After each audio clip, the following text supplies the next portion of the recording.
हरे कृष्णा, राधे राधे। आज हम आपको गीता का 5वां अध्याय कर्म संन्यास योग सुनाएंगे। भगवान श्री कृष्ण ने अर्जुन से पूछा, हे केशव, त्याग कर्म और फल रहित कर्म में से कौन कौन कर्म श्रेष्ठ है?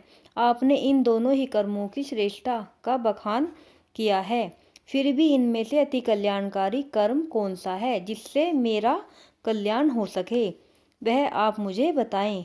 अर्जुन का प्रश्न सुनकर भगवान श्री कृष्ण बोले कि हे अर्जुन, त्याग कर्म और फल रहित कर्म की श्रेष्ठता एक समान है, जबकि निष्काम कर्म साधन की सरलता के कारण श्रेष्ठ माना गया है।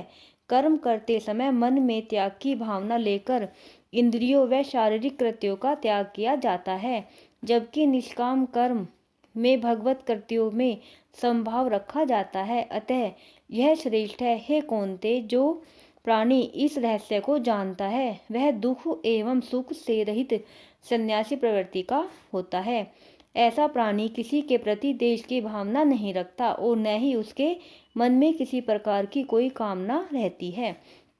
इसलिए जो प्राणी अपने अंतर्मन की उथल पुथल से रहित होकर वह भवबंधन से मुक्त हो जाता है। हे पार्थ, जो प्राणी साख्य और कर्मयोग में भेद करता है वह मूर्ख व अज्ञानी है, क्योंकि वह प्राणी इस बात को नहीं जानता कि दोनों कर्मों का फल एक ही होता है। जिसे योग अर्थात मेरा ज्ञान हो, उसके लिए गोष्ठ एवं कथा वार्ता करना कोई कठिन कार्य नहीं है।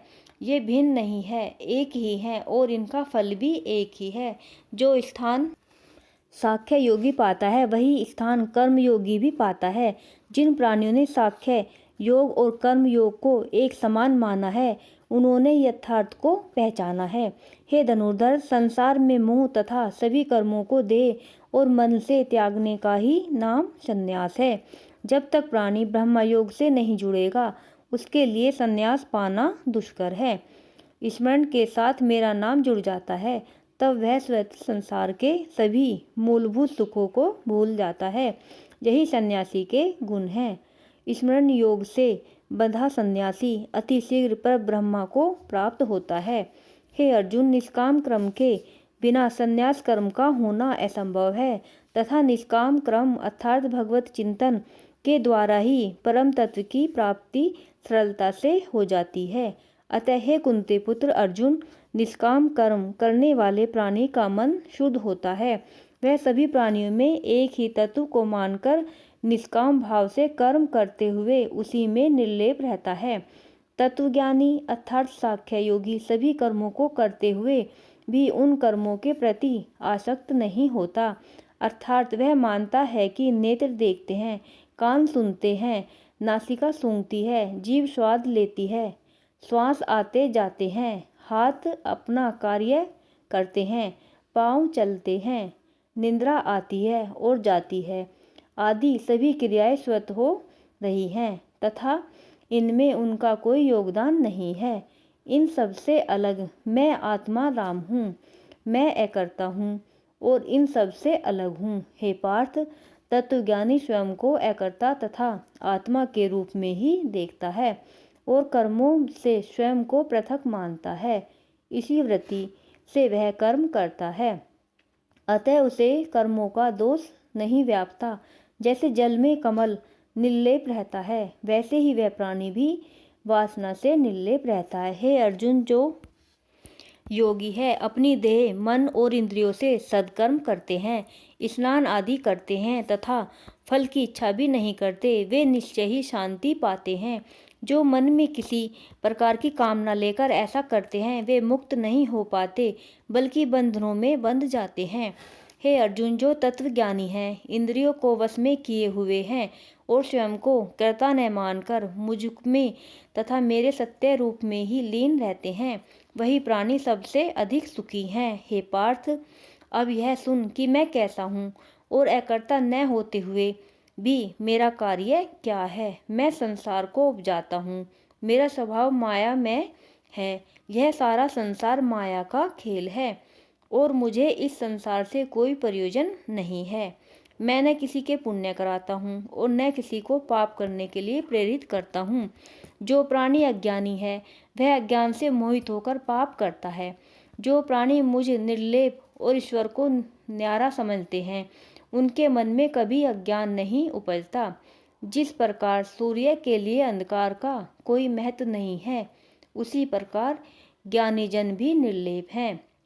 जो प्राणी मुझे भी परमात्मा मानकर मेरा निरंतर चिंतन करते हैं वे मोक्ष पाते हैं। हे अर्जुन, जिसने ब्राह्मण के घर में जन्म लिया हो, विद्या में पूर्ण हो, उच्च कुल में जन्म लेने का जिसे अहंकार न हो, सबके साथ नम्रता के से व्यवहार करे, साधु ब्राह्मण गौ हाथी कुत्ता चांडाल आदि में ऊंच नीच न समझे और सबको एक समान माने, वह समदृष्टि पंडित कहलाता है। उसे तू हर बंधन से मुक्त हुआ समझ। जिसकी ऐसी ब्रह्मदृष्टि हो, जो मन भावन वस्तु पाकर भी प्रसन्न न हो और अप्रिय वस्तु पाकर शोकग्रस्त न हो, जो ऐसा स्थिर बुद्धि ज्ञानी ब्रह्मा को जानने वाला हो, जिसके हृदय में अज्ञान लेस मात्र भी न हो, जिसने इंद्रियों का सुख भुला दिया हो, वही आत्मा के सुख में तल्लीन रहता है। हे कुंती नंदन, जिसकी आत्मा ब्रह्मा के साथ जुड़ी हुई है उसने ही सच्चा अविनाशी सुख पाया है। अतः ऐसे ही प्राणी विषय भोगों को त्याग कर आत्मा का सुख भोगते हैं। वे इंद्रियों को भोगने की मोह माया से सदैव दूर रहते हैं, क्योंकि इंद्रियों के भोग को तो दुखों का भोग उपजाते हैं। हे अर्जुन, अब उनकी बात सुन जो फिर संसार में आगे कभी नहीं जन्मे। जिस ज्ञानवान प्राणी को काम क्रोध नहीं उपजता, उसका जन्म पुनः नहीं होता। जिसने योग की युक्ति जान ली है, वही प्राणी संसार में सुखी भी है। हे पार्थ, जो योगी आत्मा के सुख से सुखी है, जो अंतरात्मा के आनंद से आनंदित रहते हैं और अंत में ज्योति से ही प्रकाशमान हैं, वे ब्रह्मा रूप होकर ब्रह्मा को प्राप्त होते हैं। हे अर्जुन, जो सृष्टिगत प्रपंचों से विमुख होकर इंद्रियों को वश में करके मोहों को मध्य ध्यान केंद्रित करके प्राण वायु और अपान वायु को अपने अंदर समाकर मन विवेक तथा इंद्रियों को जीत लेता है और क्रोध को त्याग कर सदैव ब्रह्मा का ध्यान करता है, उसे ही मोक्ष की प्राप्ति होती है।